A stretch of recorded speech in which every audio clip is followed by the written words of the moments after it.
Hello and welcome back to my channel. ये video है 10th of day Sunday और उस दिन था मदर्स डे। तो दुनिया में जितनी माँ हैं सबको मेरी तरफ से हैप्पी मदर्स डे। और मेरी माँ और सासू माँ को तो अलग से ही हैप्पी मदर्स डे। और सबको पता है कि माँ सिर्फ एक शब्द नहीं है, वो पूरी दुनिया होती है और माँ के कदमों में ही जन्नत होता है। तो गाइज़ आज मदर्स डे है एंड लकीली इस बार मदर्स डे संडे को पड़ा, क्योंकि संडे होता है थोड़ा फ्री डे, तो हम कुछ भी अच्छे से कर सकते हैं। और मुझे माँ बनने का एहसास तब फील हुआ जब मेरे जीवन में, मेरी दुनिया में मेरी बेटी सिदीक्षा आई। और तब से मैं माँ का इम्पोर्टेंस कुछ ज़्यादा ही समझ रही हूँ। और मुझसे जितनी भी नई नई माँ है वो सब एग्री कर रही होंगी कि जब हम अनमैरिड होते हैं, हमारे बच्चे नहीं होते, तब हम उतना सब कुछ नहीं समझते हैं। पर जब हमारे बच्चे हो जाते हैं तब हमको पता चलता है। जैसे माँ कहती है ना कि एक बार तुम्हारा बच्चा होगा ना तब तुम समझोगी। तो गाइज़ वो फीलिंग अब मुझ में आ चुकी है एंड आई नो कि मेरी माँ ये वीडियो देख रही होगी और थोड़ा हंस भी रही होगी मेरी बात को सुन के। तो यहाँ पे मैं अपने मदर्स डे को अलग बनाने के लिए, चूँकि मेरी बेटी बहुत छोटी है और उसको कुछ अभी उतना समझ नहीं आता है, पर उसको इस बार इतना तो पता है कि आज मदर्स डे और मैं उसकी माँ हूँ।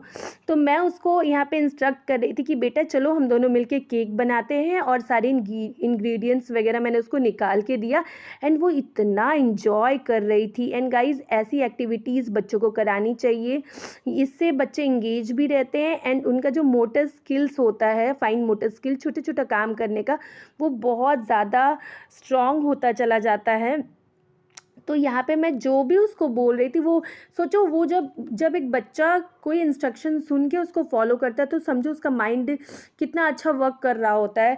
तो ये सब एक्टिविटीज़ जितने भी छोटे बच्चों की माँ है प्लीज़ कराना। तो यहाँ पे मेरी बेटी केक, वो ना कोई भी चीज़ अब मेरे ऊपर नहीं छोड़ना चाहती थी। वो सब बोल रही थी मम्मा मैं ही करूँगी, मैं ही करूँगी। पर ऑफकोर्स उसका हाथ जल जाएगा, तो मैं बेकिंग के लिए खुद से रखी।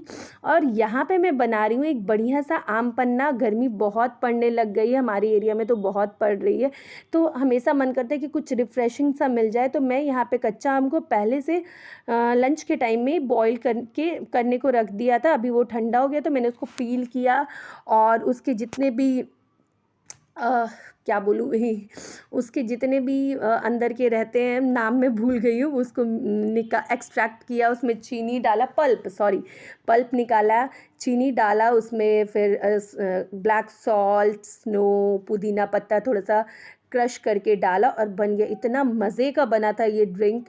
एंड अगर आप लोग अभी तक ये ड्रिंक एंजॉय नहीं किए तो जल्दी जल्दी कर लीजिए। एक बार समर ख़त्म हो गया तो फिर ये पीने का मौका नहीं मिलेगा। तब तक हमारा केक बन के बिल्कुल तैयार हो चुका था। तो मैं सिदीक्षा को जो जो डेकोर वो खुद से कर सकती थी, मैंने उसमें बिल्कुल भी हाथ नहीं लगाया। उसने खुद से ही केक को खुद ही असेंबल कर रही थी और मुझे ये सब देख के इतना मज़ा आ रहा था कि देखो टाइम कितना जल्दी बीत जाता है ना। कभी मेरी बेटी भी एकदम से छोटी थी और अभी इतनी तो बड़ी हो चुकी है कि छोटा मोटा वो खुद से कर लेती है। और यहाँ पे हम दोनों मिलके केक कटिंग कर रहे थे।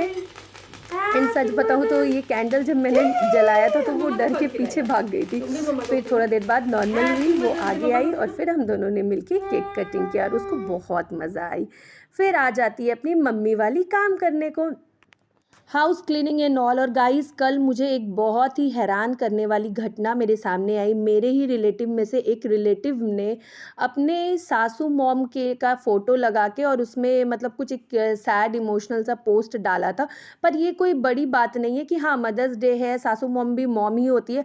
और उसमें उसने साफ मेंशन कर दिया था कि मेरी माँ, जबकि उसकी माँ जिंदा है और बोल रही है कि मेरी माँ मेरे लिए एग्जिस्ट नहीं करती है। देखो गाइस मुझे ऐसा लगता है कि देखो आपका किसी से भी कुछ अनबन हो जाए, पर जैसे माँ जैसी इतनी बड़ी, माँ इतनी बड़ी चीज़ होती है और आप उसको ऐसे सोशल मीडिया में आकर उनके लिए बुरा भला बोल रहे हैं।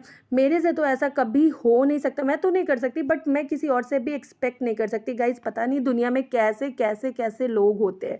तो अगर आपको मेरा वीडियोस पसंद आता है तो प्लीज़ लाइक, शेयर और सब्सक्राइब करना बिल्कुल ना भूलें और एक छोटा प्यारा सा कमेंट ज़रूर लिखें।